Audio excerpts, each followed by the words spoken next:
Hello and welcome to the Just Another Castle podcast. I'm your host Matt, and with me this week is our resident gaming journalist Eli. How's it going? Welcome back. And our retro aficionado Unoclay.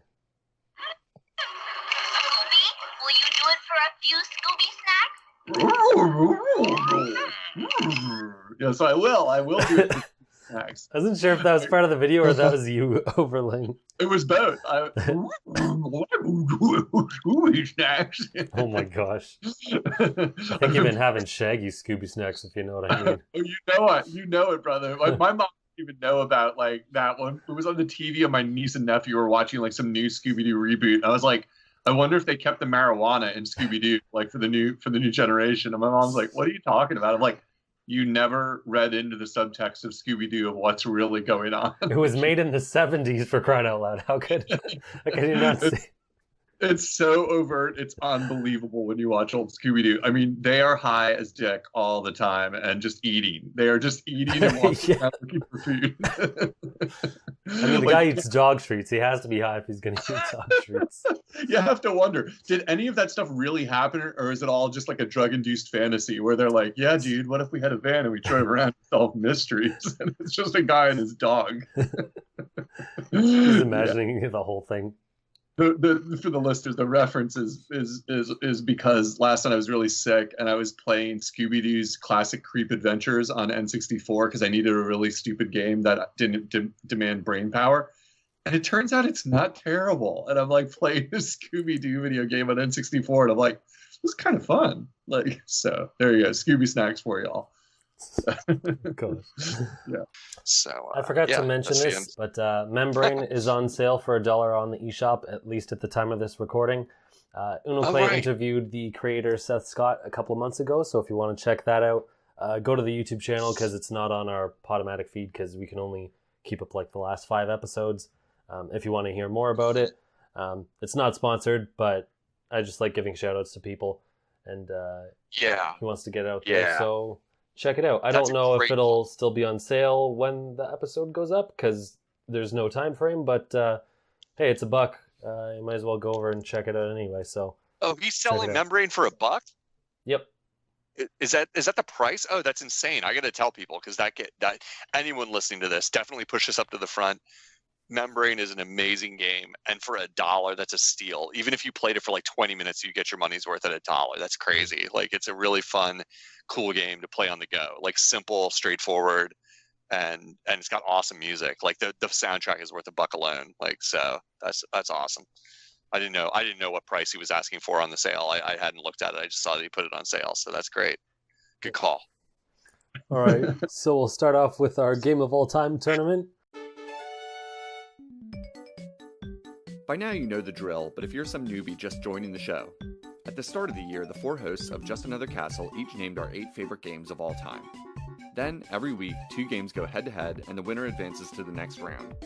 In the end, 31 games will fall, and 1 game will rise above the rest to become Just Another Castle's official favorite game of all time. If you want to see the current brackets, head over to www.challenge.com/justanothercastle. That's challenge with an O. Also, sometimes our votes result in a tie, and you listeners can help settle the match. If you want to be part of the fun, follow Just Another Castle or the Mango Viking on Twitter, and you might get tagged to throw a tie-breaking vote. Leave luck to the heavens, and leave the pasta casserole to Matt's sister. Oh, it's really cool. It's really cool. Last week was Wind Waker versus Pokemon Fire Red, and Wind Waker won 3-1. Not a surprise. And this week is the last semi-final match. It is Ocarina of Time versus Super Mario World, and the final match we will resume in the new year. And also, this will be the last episode for this year, and we'll return in the new year. And also, I'm sick, so I'm going to be coughing periodically. Apologies. It's unacceptable. Just as annoying. And there's no way I'm going to go back and edit all those. That's my excuse. So yeah, let's get started on this. Nice. So that's great. Yeah, Ocarina versus. I'm also sick and I'll be sniffling a little bit. Is that cool? Not at all. You get lost. Come on, I'm gonna sniffle and you got to edit that out, man. Come on. Sorry, guys. Over here, I'm literally dying. I'm on my deathbed. Yeah. You'll have to forgive my death. I can hear your IV, Eli. Can you turn that down a little? My IV drip is getting podcast.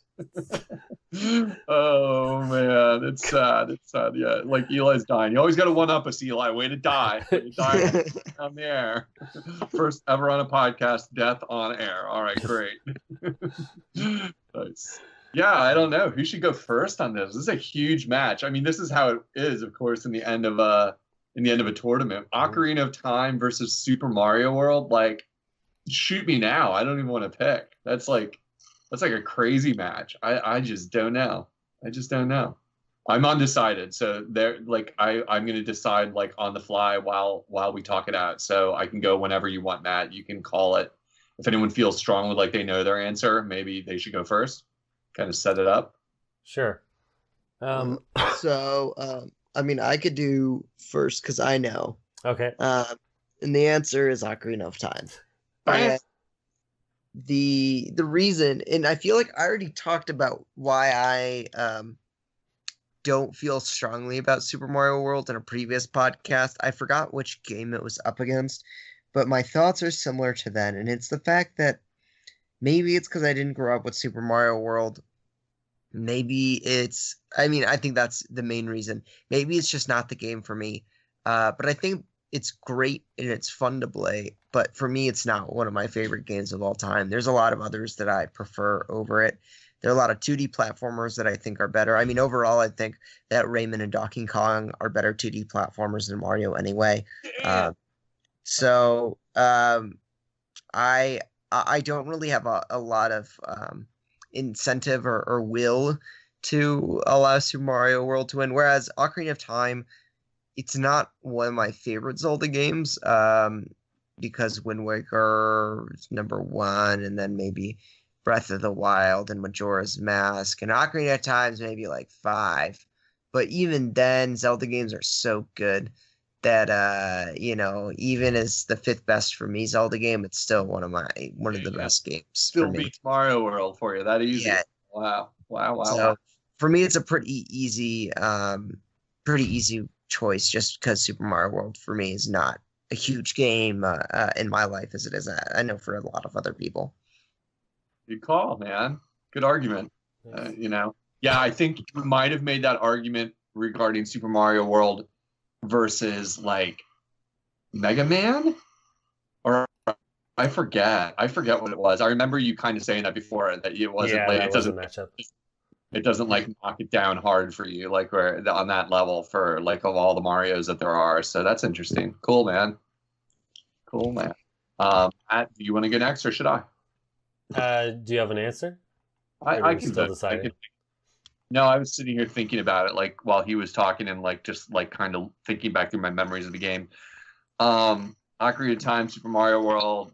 Being the older guy on the podcast here, like I played both of them at launch.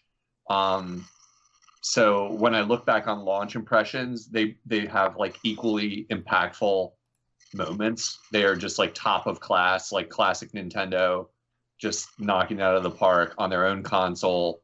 Not launching necessarily, but like dropping games on their own console, being AAA developer, on my favorite system. So it's not easy to look back on it and be like, which one was more impactful? Because I played the shit out of both these games. Like, just completely blew your mind on every level. And I think it's not to be contrary or reactionary to Eli's vote. It was just like sitting here thinking, like, what criteria do I vote on? I'm going to go Super Mario World. Mainly, I voted against it. In fact, I think in the Breath of the Wild versus Super Mario World matchup, because Breath of the Wild, I've argued, is more revolutionary, and I voted on that criteria in that match. So I went Breath of the Wild when it was facing that. But here I'm going to go Super Mario World, and on a different criteria, because I think it holds up better. And even taking into account the Ocarina of Time remake, there's enough archaic about Ocarina of Time that feels a little dated when I play it, and I love it. I still love it. I played the 3D version and absolutely thought it was just amazing. And it was like, if anyone listening hasn't played the 3D remake, what are you doing with your life? Get yourself through 3DS, and yes, I know it's not your Switch, and play the Ocarina of Time remake, because it's like just a better version of one of the greatest games ever. But Super Mario World doesn't need a remake. It just stands on its own. It is incredibly hard by modern standards. If you're only used to playing like New Super Mario Brothers and stuff like that, you're going to go back and be like, holy shit, Mario's slippy and he falls off edges and stuff when you don't expect to. And finding all the secret gates is really hard. But the art style is just so, it's just that classic situation, 2D art holding up better. And it's like much more, like in some ways, a simpler game mechanic. So it holds up a little better for me than Ocarina, where Z targeting and some of that kind of stuff feels a little like kind of clunky when I play it now, just a little bit, not enough to make me hate it. But I'm going to vote Super Mario World on that basis because it's one of the best Marios ever, best 2D Marios ever, if not the best to me. So that's my vote. And we're going to leave it to you, Matt, to make the decision what goes to the final. Unless Mike shows up before the buzzer and comes in here and says, Miyamoto sucks, I hate both these games, I'm voting for Smash. It's going to be your call, you know. So whatever, and for the listeners, whatever wins between Ocarina and Super Mario World goes on to face Wind Waker for the final game, which is officially our favorite game of all time. Like, and we all have to agree and never debate about it again. So there you have it. Matt, what are you sending to the finals? Oh man. So I didn't necessarily play both on launch because when did Super Mario World come out? I may not have even been born it's yet. It's like launch title for the SNES, so that would have been like... so it was 90, so I was born like a year after, so... like an embryo. Yeah, but no, I really like Super Mario World. A lot of people say Super Mario Brothers 3 is the best of like the NES / Super Nintendo Mario games. I disagree. I think Super Mario World is the better of all of them. So suck it. It's a correct opinion. Finally, someone else who thinks the same way. Well, I don't think it's better than Super Mario 1 necessarily, but better than 3, definitely. Okay. So, yeah, but anyway. But yeah, so I do really like it. I also really like Ocarina of Time because it's also a great game. Yeah, woohoo, great game. It's a great game. Yeah, kind of. It's always difficult because in a lot of these cases, there are apples to orange comparisons. Like Super Mario World is very pick up and play for the most part. You have short burst levels versus Ocarina, which is a longer game. You kind of sit down for a while to really get the most out of it rather than short bursts. So they're two different play styles entirely. Sure. Absolutely. Radically different games. One's 3D. Like one is one of the first 3D games of all time, or one of the substantial 3D games of all time, and one is the perfect iteration of platforming to me. So yeah, completely. It is apples to oranges in some ways, except that it's Nintendo.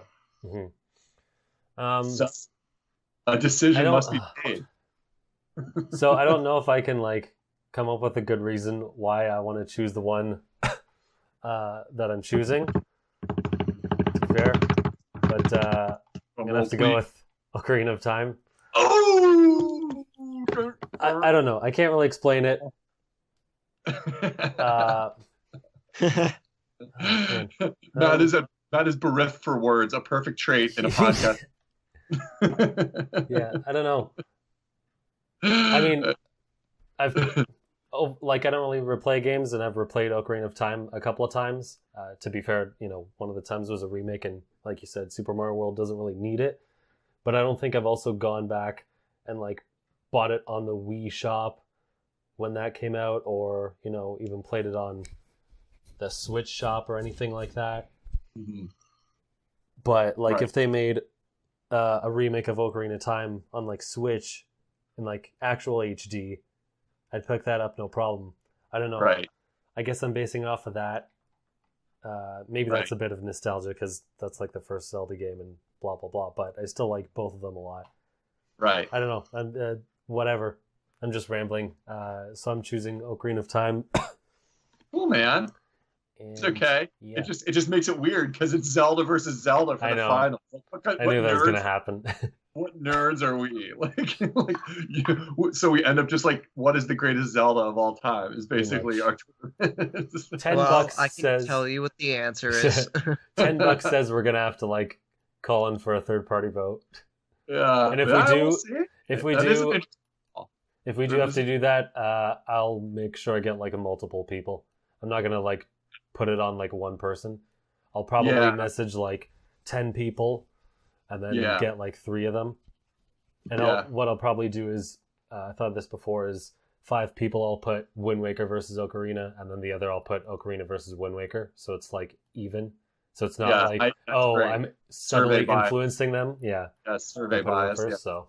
I wish we could get like celebrity guest star Flea to come back and make the decision on the air, but every time I bugged him, he like blows me off in the weirdest Flea ways, and he's like, "I'm sorry, I'm working on a secret project that I can't do." So anyone who's been listening a really long time, I took his chair, and Flea is so weird. Like he doesn't want to come back. It feels like, but for no other reason than he's bizarre. So Flea, love you. I wish he could like come back and decide the tournament for us. It would be a perfect ending to the tournament, but. Sort of joke, maybe not. You're talking about celebrity guests. You know who we should get? Susan Bennett, the voice of Siri, because she for no reason followed our Twitter account. Hey, let's make it happen. The voice of Siri, we can raise our profile. We'll get like 20 subs that day. Come on, bro. Let's do it. Come on. That would be amazing. Yeah, let's think about this off air. We're too much behind the inside baseball here for the people. So. Yeah. All right. So Zelda versus Zelda. Tune in the new year for to hear the exciting conclusion to our game of all time tournament, right? Yep. All right. So we'll move on to stuff we've been playing. Unoclay made up a good suggestion. If you feel like doing this, bring up games that you've played throughout the year.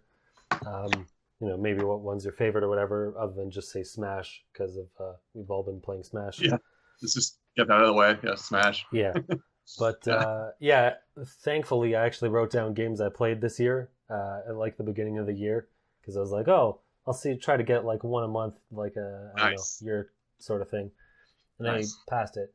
So I don't know. I played a lot of games. Some of them were just older that I didn't get to. Some of them were for this year, and some were reviews. I hope it was a demo. I hope your favorite game of the year is a demo. That you I should have wrote that down. You just never bought it. You're just like, I just never bought it, but it was my best game. It was great. Actually, there was. Oh no! It was a preview event. It was called Speed Brawl. I really liked that. I thought it was a lot of fun. I didn't get around to reviewing it because another review fell on me. And maybe I'll pick it up at some point, but I think that's a cool game worth checking out. But Speed Brawl, I think I remember you talking about it before. Was it at one of those shows that you went to? Yeah, it was at EGLX. Totally. Nice. Cool. But, well, what else is of note that you played this year? I mean, that can't be your game of the year, your Gotti, or anything. The only real ones I'd put as like game of the year are God of War and Spider-Man, because they're like the 2 biggest games I've played. All the other ones are just kind of like indies. Actually, most of them are indies, or just like some that were like a couple of years old, like Infamous and Dishonored 2. But God of War and Spider-Man have been. I think they've gotten quite a few awards across both of them. I know God of War won Game of the Year. Right. Deserved. Right. Yeah. You think Dad of War. That doesn't crack so bad. The 2 minutes I played it at a demo kiosk in a video game retro store that I went to left me feeling like, what am I tending this kid for? Like that was my whole review of like. Yeah, you're like, how do I murder this kid? Yeah, he's walking around and talking, and there's stuff attacking me, and there's a kid here. And one thing in my life I've never aspired to is to have a fucking kid follow me around. I have never aspired to that. So like, I was like, everyone likes this game a lot. You must like having a little kid follow you around a lot and talk a lot. But hey, to each their own. Yeah, I didn't play it. That's cool. So kind of God of War is your top experience of the year overall of games, you're saying? Like kind of where it ranks? I'd put Spider-Man, but I'm biased towards Spider-Man. But they were both great. Everyone kind of knows that's okay. I mean, being biased toward a game you loved is not that's not even a bias. It's a preference, you know? I have a preference towards Spider-Man, so I'm just like, yep, I'm going for that. Web swinging is right on. Too cool to pass that up. Right on. Good pick. What can I suggest? Good pick. Splitter Critters is a pretty neat indie game. basically it's kind of like a Lemmings sort of game where you have to guide these little aliens to the goal. And how you do it is you have the spaceship that can split the world in half on its axis, and you can like rotate it to split at different angles. And when you cut the world, kind of like paper, you can slide one portion up the angle, like across the world. So if you have to get them to higher ground, you can split it vertically and then move one side up and have them move across and things like that. And they add like different enemies and stuff for the world. I think it's only like $5 or something. So if you want something short and sweet, I'd suggest picking that up. Nice. Sounds interesting. This is useful because, like, talking about games that aren't AAA, there's nothing wrong with like in Spider-Man for top, or whatever. Mm-hmm. But like, everyone knows also about it. From this. Yeah, it's hard to miss it even if you don't even know in the system like me. Or like, yeah, I heard about a Spider-Man came out this year. It's something about a Spider-Man, huh? Something about a Spider-Man movie, Spider-Man game, something about Spider-Man going on around here. Yeah. So that's cool. Nice. What was the name of that game again? It's called Splitter Critters. Splitter Critters, right? I remember you talking about it before, so that's cool. All right, I'll keep it in mind. I got so many games on my wish list; it's hard hard to add anymore. But yeah, if you never have an idea of what you want to play, just go on your Switch shop and be like, "Oh, right, there's like 25 games here." There's 25 games. In the I last still have to 10 play the minutes. chicken pooping game. Yeah, it's ridiculous. I mean, even if you only add one game a week, at this point, there's almost always one worthy game a week that drops on Switch in the shop, and you're like, yeah, I just got smashed. That's gonna take up 4 months. Like, I don't need a recommendation. You know what I mean? Like, it's just like that feeling of like Firewatch. Heard this game's amazing. Add it to the wish list. Pretend I'll ever get to it. This is great. It's like, look at all these games I don't have. Yeah, look at all these games I'd love to have time to play. It's look a real at all these first games world I won't play. Yeah, totally. But that's cool. Anything else you want to mention from this year that's worth noting? I guess the last one is My Heroes 1's Justice. It's a fighting game. I think it's a weird suggestion because it's not something I would have normally picked because I know nothing of the anime itself. But I thought it was a pretty decent fighting game. There's a decent amount of content in it. Pretty fun. Even just playing myself. I don't have an online subscription, so I didn't play online. I also didn't want to get my ass handed to me. But no, if you want a fighting game and it's, let's say, I don't know. For me, fighting games are fine if you pick them up at like $30 because most of the time I don't think they have enough content to justify them otherwise. But if it looks interesting, go for it. Right. Yeah, as if none of us have a fighting game that's going to absorb 100 hours soon, on the Switch. But hey, great. If you just are for some reason want to play like a second level, like maybe kind of good fighting game, Matt's got the recommendation for you. No, that's it's. I always feel bad. Like I'm sure Eli thinks about this too, being pretty interested in the industry side of things. But like, it's just like movies. When you launch against something else, like Smash, like, good God, I feel bad for you. Like, there could be something so amazing that drops, and it's like, so Switch is having a 50% attach rate or higher for Switch. Does that mean anyone's buying any other game that came out this month? You know what I mean? It's just like, you take a huge hit. I mean, like really famous movies have tanked for that reason. Movies that cost, millions and millions and millions of dollars. And they came out against like, I forget what it was. Some really famous movie came out against The Dark Knight and like just tanked. And it's like, I can't think what it is, but it's a really famous movie that's really good. And it's just like, yeah, I guess you didn't get the memo that was going to be the rebirth of like action superhero films. I guess you just didn't expect that. And it's like, oh yeah, it was one of the greatest films, ever, but, that kind of thing. So it's like, yeah, I also wonder too, if like Nintendo hides its release schedule from people, or if developers have any say on when their stuff drops on the Wii Shop, or not the Wii Shop, on the eShop. If you have any clout, like where you can say, I heard you're launching Smash in December. We would love if you launch our game any other time than December. Like if like mid-level developers have any pull on that kind of thing or whatever. Well, I wonder if Nintendo themselves just like pushes it aside to be like, that's what I mean. We like if they're like, yeah, we still want to make money off of your game, so let's like push it to this date, right? Because we know it's not gonna like because it's similar, it's not even gonna have a chance. But then you have to wonder, why would anybody launch against anything big like that, too? Like, there's got to be some weird backroom politics about that stuff. It depends. I'd say it just depends on what kind of game you're making. Like, if you're making a fighting game if you're releasing, like, some sort of smaller fighting game in the window of a bigger one, then, like, that's bad. Maybe. But if you're launching, like, the chicken pooping game in the month Smash does, like, they're so unrelated that... No... Can you imagine the boardroom meeting where they're like sitting there and they're like, our Venn diagram and market research says that people that play Smash, 30% of them actually prefer chicken pooping games, so we should go against Smash. Like, our research does not lie. We have a small percentage of the pie, but that's money in the bank, people. Yeah, I don't know. Yeah, I know Nintendo famously has so much interior control over that kind of stuff in the past that I do wonder, like, because like small indie developers, they got no clout, and like you hear a lot of those kind of stories where they send off the game, and sometimes they don't even know when it's going to drop. Like that, they're just like the really small companies, that are like a couple people. That it's like, yeah, you just kind of ship it off, and then one day it appears, or you get like a day's notice it's coming out or something. But I don't know if that's totally accurate, but I feel like I've heard stories like that. So yeah, I've heard that before. I guess it depends on Yeah. Like, I mean, like a big company isn't going to have that problem. Somebody with like clout, like, they're going to definitely have deals going on in the background with Nintendo that are like, like what month we want to drop Fortnite, is going to be a discussion that's had at a very high level, with Nintendo, and decisions are going to be made together, Even the No More Heroes like indie game was pushed back because of Smash. Really? Oh, really? I didn't know that launch date. They made a cheeky thing. They're like, yeah, we moved it aside. We want to take Smash's Thunder or something like that.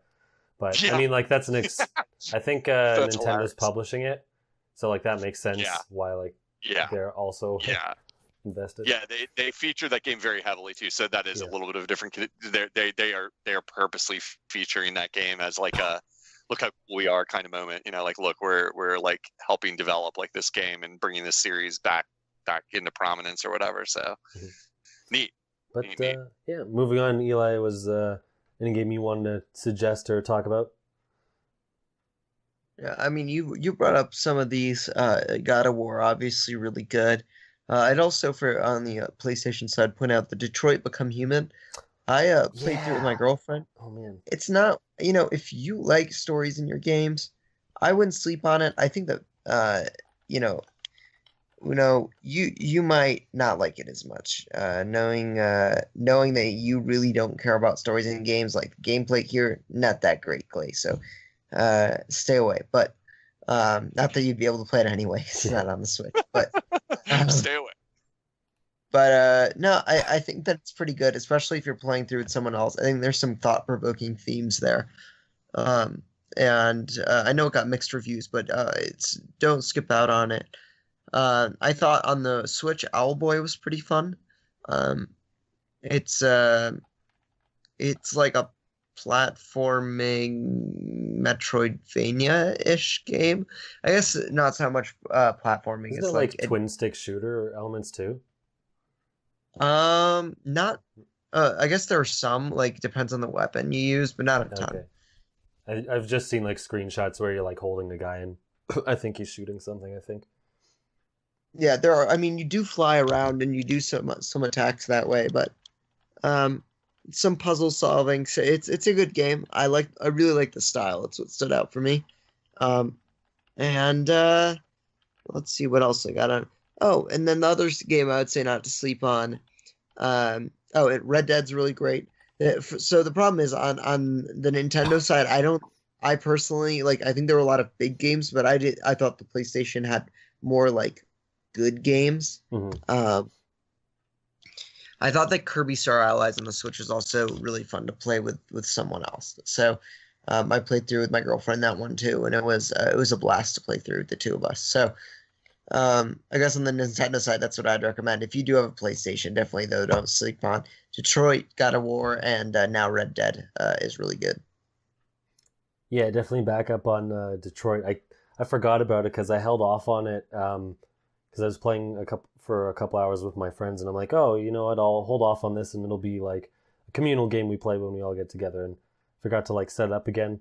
but I'd like to get back into that. It is fun with people, handing it off and like letting them make choices, and all yelling and suggesting to each other what happens, and seeing the other different options. So I don't think I had heard of that game, Detroit. I don't think I'd heard much about that. It doesn't sound familiar to me. Interesting. Yeah, it's exclusive. It's a Nick Cage. Wait, what? He said I'm Nick sorry. Cage. That'd be great. Nick Cage. Oh I my meant. gosh. I'm sorry. Yeah, I forget his name. Something Cage. David Cage. Oh, okay. David Cage. My bad. Man, it would be so much better if Nicolas Cage was a character. I was just like, Nicolas Cage made a video game, and I don't know about this, like, because he sucks and rules at the same time. Like, the guy is such a mystery of, like, how can you both be awful and be awesome at the same time in so many things? It's just, he is a living mystery. I've heard his new movie is amazing, for the record. It's called, not Heidi, it's Mandy. I've heard it's terrifying, and it's like this new Nick Cage movie that all my friends are like, we know. Nick Cage is a total joke. Guess what? He's back. He's awesome, and this movie is absolutely madness that he recently released. So check out Mandy. Apparently, I haven't seen it yet. I've heard it's very scary too. But yeah, that's for my movie. Yeah, I'm sorry. So yeah, David Cage and David Cage. Okay, that's a different guy. And it was funny about that one is so towards in that character, a lot of your characters can die. A lot of them might a lot of the characters could die or live depending on your decisions. And it was funny because we're playing through it. I'm not going to spoil it, but my girlfriend was playing through one part that was like required more. There were like more quick time events, so it required more like quick thinking. And so usually I would take over her sections, and she was like convinced that like she would be able to do it. And one of our characters died as a result of her not clicking the buttons fast enough. And in this game, it's not like if you die, there's no reset screen. Like if you die, it's like that's it. Like goodbye to that character. It was one of the main characters too. And at the end of the chapter, it tells you the percentage of people that made each of their decisions. And only 3% of people lost that character because they are a main character. So we had to play through the rest of the game without this guy. Ouch. That how do you deal with that? How do you're like, it's okay, honey, no worries, we didn't need that character. I mean, I mean, there was no great way. And of course, the game of course saves right after big decisions happen. So it's like we couldn't go back to an earlier save file. It was like, all right, that's it. Yup. That's really funny. Oh, that's great. It's less embarrassing than my wife's reaction to playing Mario Party 4 with me, where she just started yawning after like 5 minutes and was like, I was like, is something wrong? You're not having fun? I thought this was a different game that we were going to play. What game did you think it was? She can't think of it for a while. She's like trying to describe it, but it's like talking to someone with no gaming literacy. She's like, the one with the games in it. It's like, yeah, that's not helping me think of what game you mean. It turns out she meant we play, like not we party, like the one that came with the free Wiimote. Yeah. She somehow thought that was Mario Party, and she's like that game was fun. I loved playing that game, and I'm like, different game. Sorry. It was less embarrassing. She was just bored. She was just like sitting there like yawning at the game, being like this isn't for me. And I'm like, okay, yeah, you're right. This isn't for you. But well, that's cool. So yeah, so that's a good game though, right? Otherwise a good game. Recommended. Yeah, I mean, I think it's worth playing through as long as you're not like that. There are some people that don't care about story like you did, as I said. So that's right. Maybe for you wouldn't be the right game, but for those that do like it, then yeah, I'd recommend it. Nice. Very nice. Very nice. So, Unoclay, I think I have an idea of what games you're going to suggest, but why don't we go on to... So, the year was... Pretty sure you're going to mention all of like 2.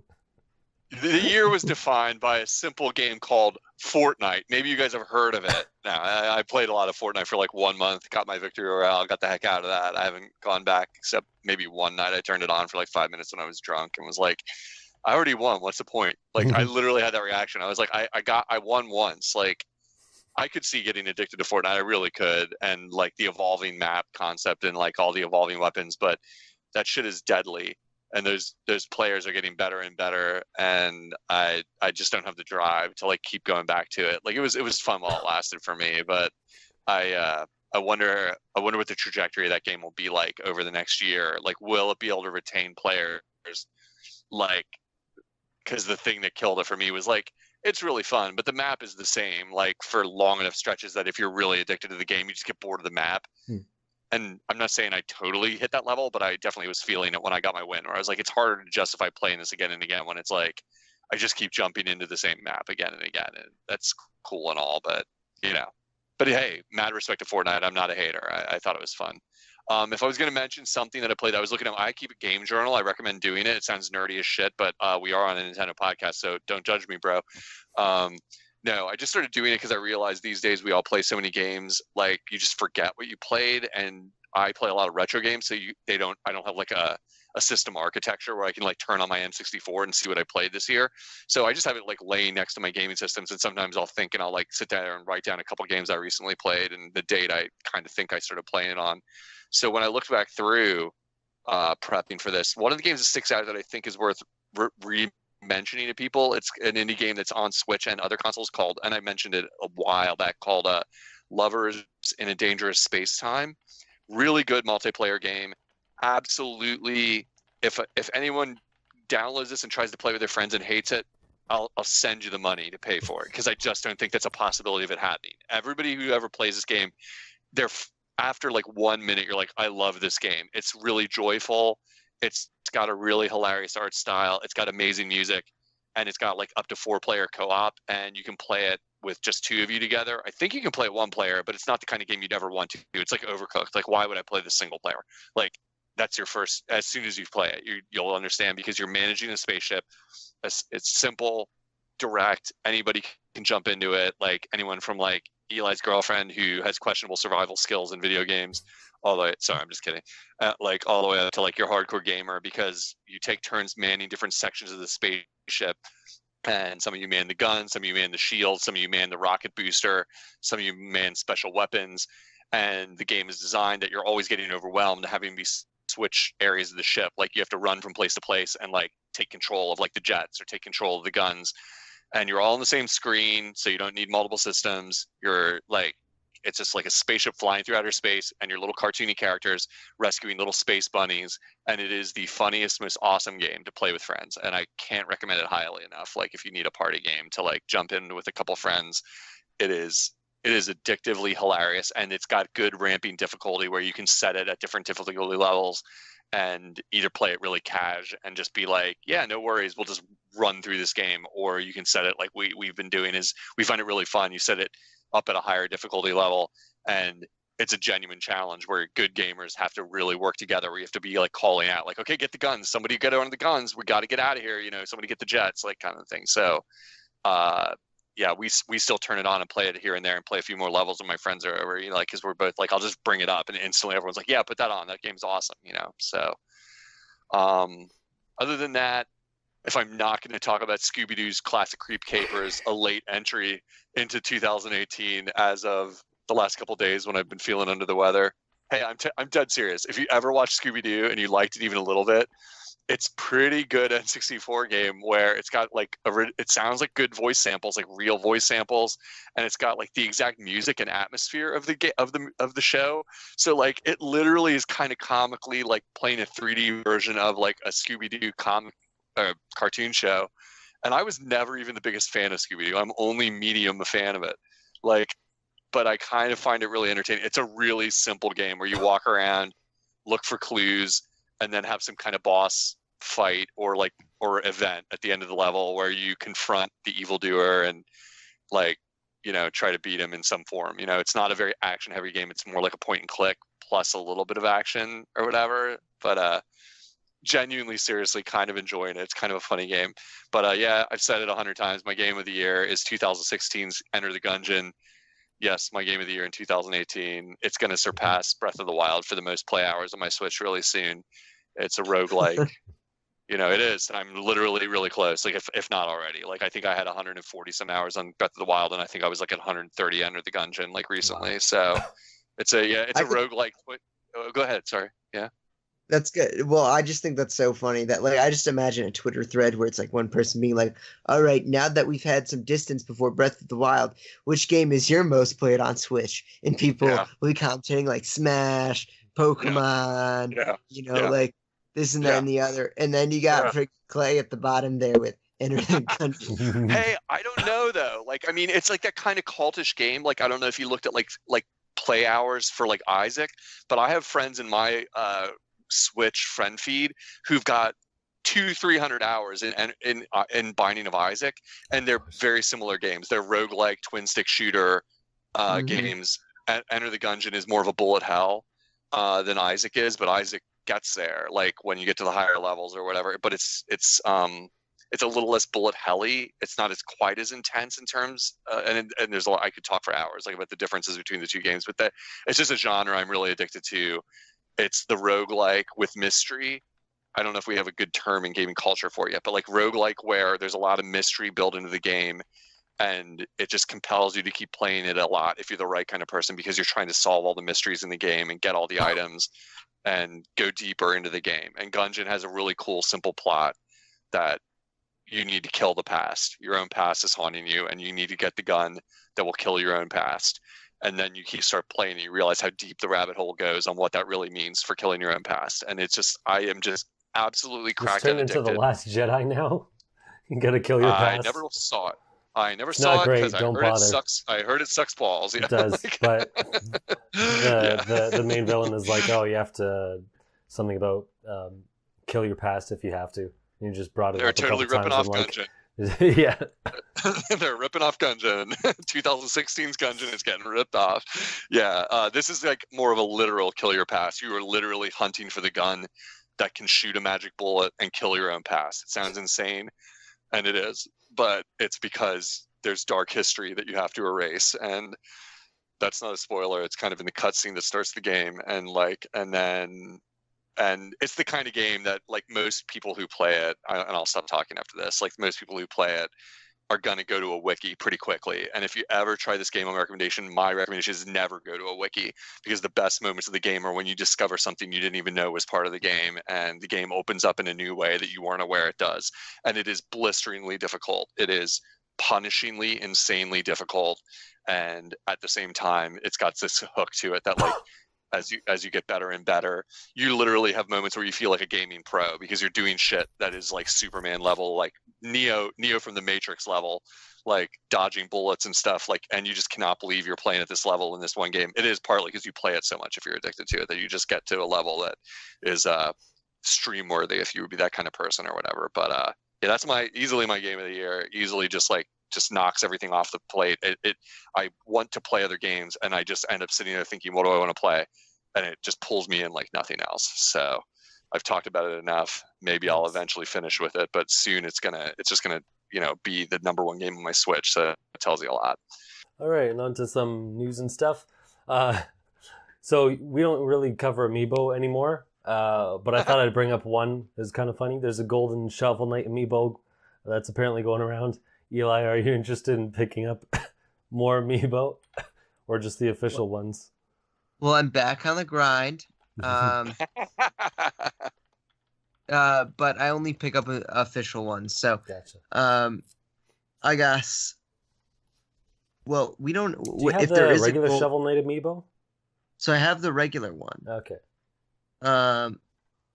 Wait a sec. I'm confused. Is this isn't a real thing, right? So it looks like they're making. Let me go back to the article and find out. I missed this. I think it's like I think they're still like working on it. Because there's one that's basically just yellow, and they're pointing to different parts of Gold Mario Amiibo and how they would make it look. And then there's one that looks more to like what the finished product is. I don't think it's like actually done. I think they're, I guess, still working on it, but looks like it's probably going to happen. I mean, they made a bunch of other Shovel Knight ones, so Yeah, I would pick it up. I mean, what I've learned is that buying amiibo is a good investment. I mean, if you sell them. And I've learned that not buying amiibo bites me in the ass later when I decide to buy them. So I'm buying them for now. And I'll just give you an example. So I bought, what was it, in September when Mega Man 11 came out? So I bought the Mega Man special edition for the Switch, which came with the amiibo. And now, so I paid, I think it was $60 for the game plus the amiibo combined. And now on eBay, it's, let me just click real quick to see what the most current price is. But it's like, it's going for 60. Actually, there's sets selling for $80 here, 80, 88, 80, 85. So unopened, and not mine's still unopened. One even sold here for over $100. So I know that, you know, I've putting a lot of money in, but they're a good investment. I've never like lost value on my amiibo, other than the stupid Animal Crossing ones. Screw those ones. Oh man, yeah. Didn't you pay like $100 for like Villager because it was like no, not that one. Although okay. Yeah, I did overpay for Villager, but the actual Animal Crossing amiibo set, I paid like $13 an amiibo for that, and nobody bought them, so they ended up actually selling for like $3 a piece at one point. Yeah, dude. Yeah, those are garbage. I have to admit that there are many that are pretty valuable. That your statement isn't totally Looney Tunes. Like we've wrangled this before. Your concept of investment is fine as long as you also plan on selling them within a certain time frame. I do not think in 30 years they are going to be worth anything. Like, so it's like to me, it's like, it depends on what you mean by investment. Like, this ain't stocks, you know, this is like, which is another complicated thing, but like I think these kind of things are going to be like plastic throwaway things in like a certain amount of time. But I could be wrong. I'm the guy that's got like several $100 NES cartridges laying here right in the room I'm sitting in. So I could be wrong. I just don't know if I see it with Amiibo being a long-term investment. But you are right. Like, I was looking at prices today because I was getting tempted to buy the Ice Climbers pre-order, and I held back. But I wanted it, and then I was looking around because the one I want the most would either be the Guardian Amiibo or the Metroid. Definitely the Metroid breaking out of its case is like one I definitely want to get at some point, and both of them are worth more than what they were at launch. You know, not substantially more, but like 50% more than like face value. So that you know that's something. It's not like you're going to lose money on it. You know, like, so I mean, eBay fees and what notwithstanding is a factor, but. Yeah, I hear you, man. I am also tempted by Amiibo, so I feel you. I'm not like you, but I can see the appeal of like getting back on the grind, as you put it. So, did you get a pre-order for like Piranha Plant and for Yep. Did you? Of course you did. Yeah. I didn't know about it till it was over, but looking at the three of them, I went in there thinking I think I want Ice Climbers the most because they're kind of more OG. Like Amiibos, I definitely don't want K. Rool. I don't give a crap about him. And like, you know, Piranha Plant is like, I want it in a way, but it's like, it's just a Piranha Plant. I mean, he's going to be awesome in the game. Don't get me wrong. I'm uber pumped for him, but an Amiibo of a Piranha Plant isn't necessarily something I need to live and die for. The Ice Climbers, I think, has a little more character for me. Where I'm like, that's kind of cool. Plus, I love that like the Ice Climbers video game is a arguably bad game. Like, it is arguably a bad Nintendo game, and it's got flaws, you know, and the fact that they have like this popularity now because of Smash is like just kind of an awesome Nintendo thing. So it's also like them just like they're never going to get any other merchandise ever, right? Versus like a Piranha Plant, right? So it's like it's argument. also special that way.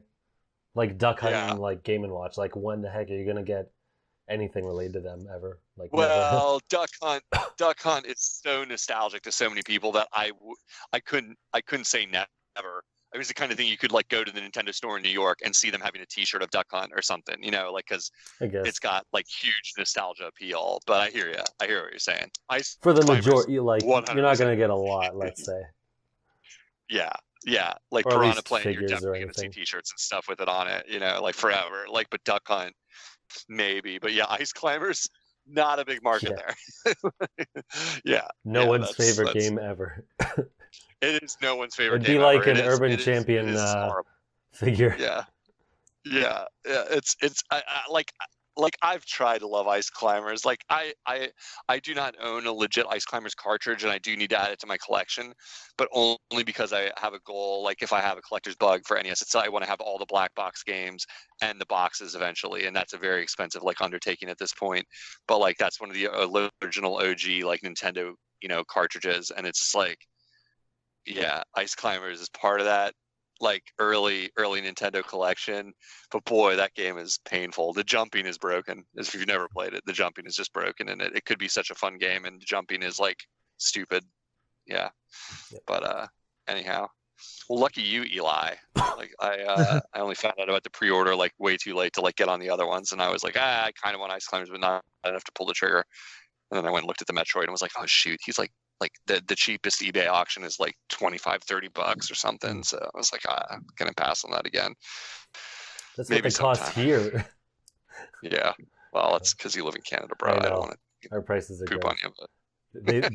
But I'm pretty sure, regardless of conversion, they just slowly up the price. I'm pretty sure I paid like $17 for the Ocarina of Time Link, and now like Piranha Plant is like 22. Like something went fuzzy there. I think they're just like, it's Smash. Let's just raise the price a couple more bucks. It's like gas. Yeah. What is this, gasoline? Garbage. Anyway, keep raising the prices. Prices are too damn high. Anyway, moving along.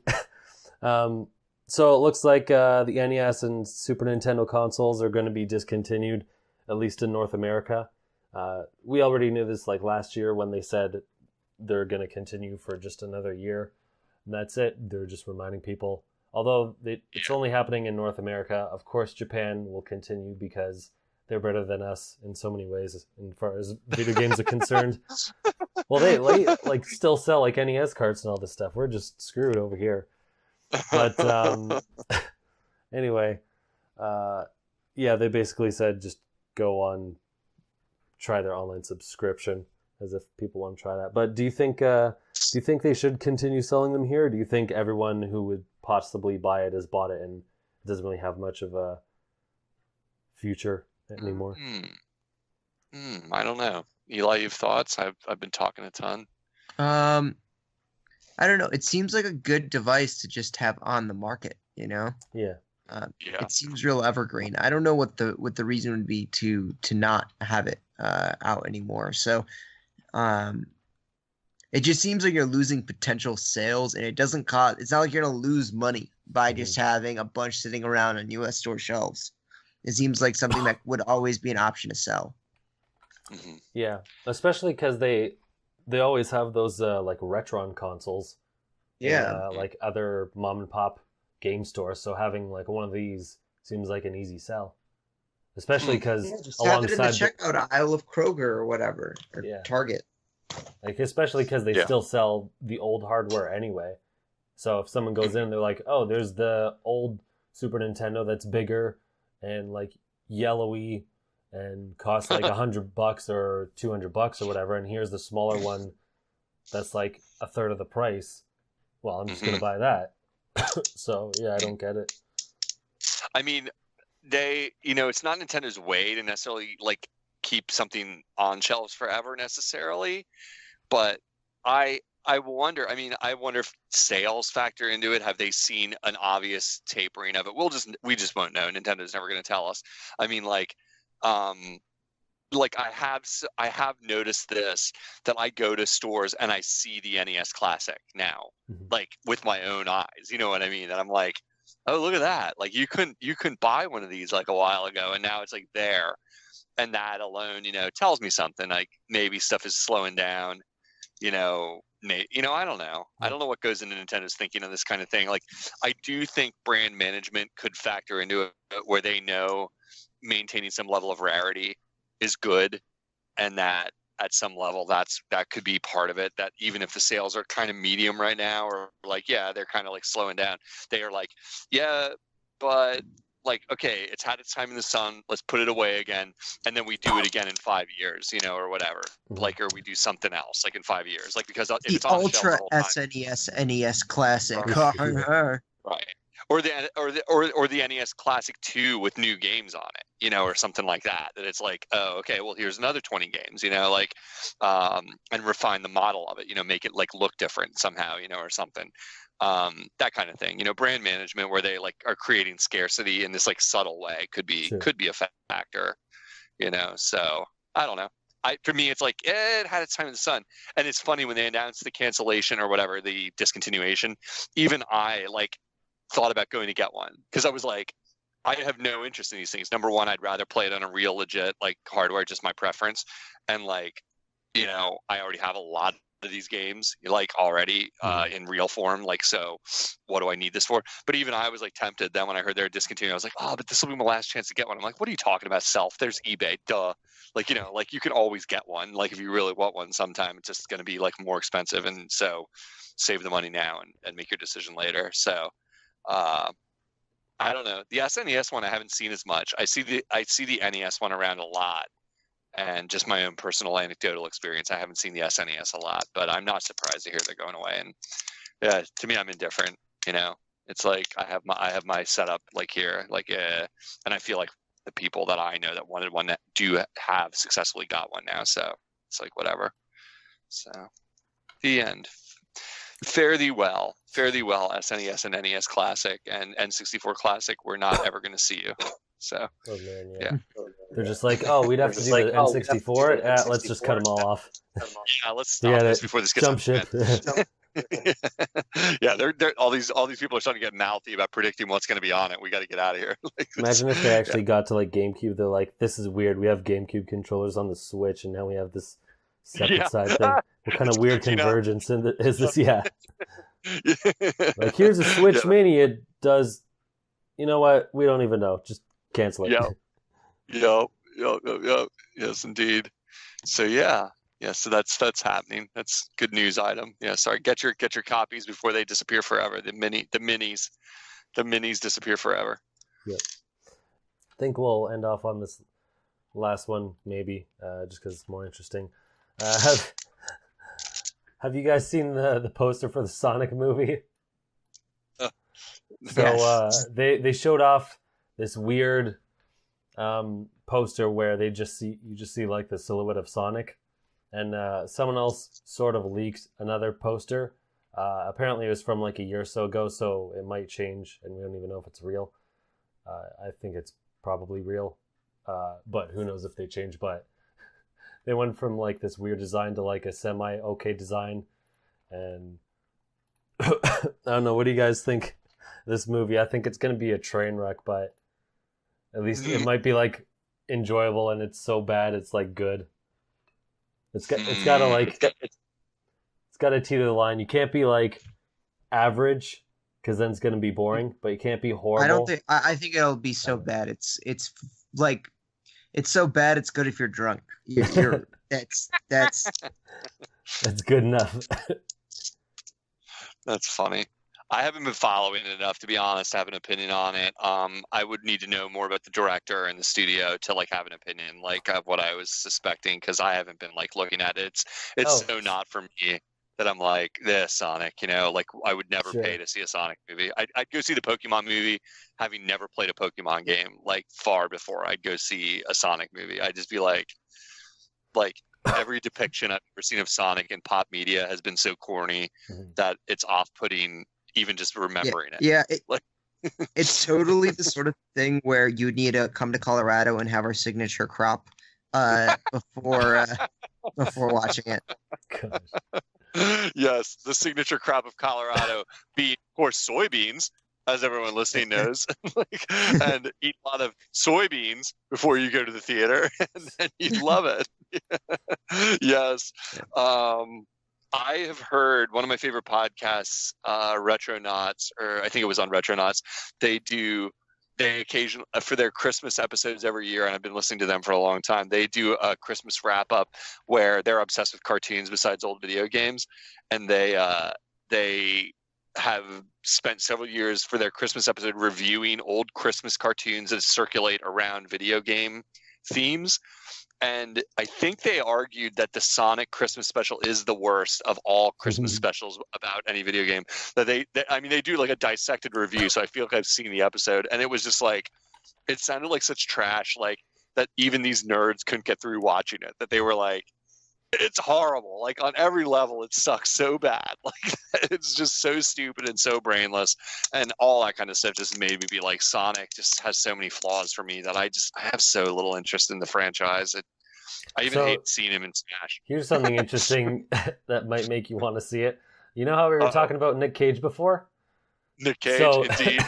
Nick Cage isn't in it, but Jim Carrey's going to be Dr. Eggman.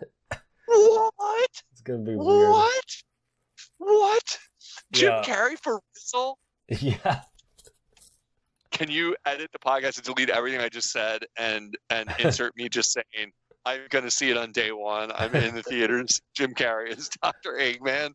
Holy crap. Are you kidding me? Oh my God.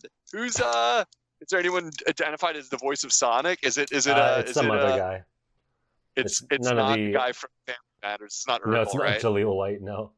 Yeah. Well, he was the voice, right? He was Sonic's voice back in the day, right? Yeah, totally. Chili dog and whatnot. Yeah. Wow. Jim Carrey. Yeah.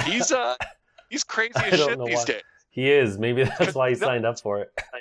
Yeah, because he's crazy as shit these days. That's a game changer to me. Because Jim Carrey is awesome. Like almost end of sentence. He's done some movies that aren't my favorite, but overall the dude is amazing. Like in almost everything he's ever been in. So that's a big get for them. You know, that's a big get. Jim Carrey, like, I don't know. Tell me bad movies, and I'm sure there are a ton, but I'm not thinking of them. I'm mainly remembering all the great stuff he's been in, all these years. So. And welcome back to the Jim Carrey fan cast. Yo, I love him. I heart Jim Carrey. No, I mean, like, he is. He's a genius. He's a living genius. In spite of the fact that he might have been part of somebody's murder or something like that. I don't know. Wasn't there some weird crime thing that happened like a year ago? I think it was more like, I think it was like a Michael Jackson like type situation. He might have given somebody some painkillers and then they died or something like that. And I'm obviously mischaracterized when I say murder, like, but an inadvertent, participant in like something bad. I can't quite remember or whatever. And then he kind of like, it was when he was kind of, people were noticing, you don't trim your beard, do you? And that kind of stuff, and he's like, no, I don't, I'm crazy, whatever. But yeah, that's cool. Yeah, I'm going to go see it now for sure. That was easy. Yeah, it's animated, right? Is it CGI animated? Is it like the Smurfs live action animated? And Sonic is CG. Nah. Oh, so is Jim Carrey going to be on screen, not just voicing? Is he going to be on? He'll be on screen because Sonic is the only animated part of it. Everyone else is real. Oh my God, this sounds like awful. It does. This sounds awful. Wow. Let's end on that note. This sounds like the most awful thing. Goodbye, 2018. Sounds like an amazing movie. I know Eli's got a bust out too, so maybe unless you have something else, that's a great way to kill the year. That's a great way. Right. So you can find me at the Manga Viking on Facebook, Twitter, and YouTube. And Eli, where can people follow you? You can find me on Twitter at Paul Salon. Find my writing at Nintendo Enthusiast, and that's about it. Cool. Unoclay. And I am Unoclay_Switch on the Twitters. I occasionally post pithy comments there, not that often. So I'm a good person to follow if you don't like having a lot of content. And then my YouTube channel, which is kind of inactive because I've been editing an enormous, like almost hour-long movie for most of this year with my friends, and it's taking up all my video making time.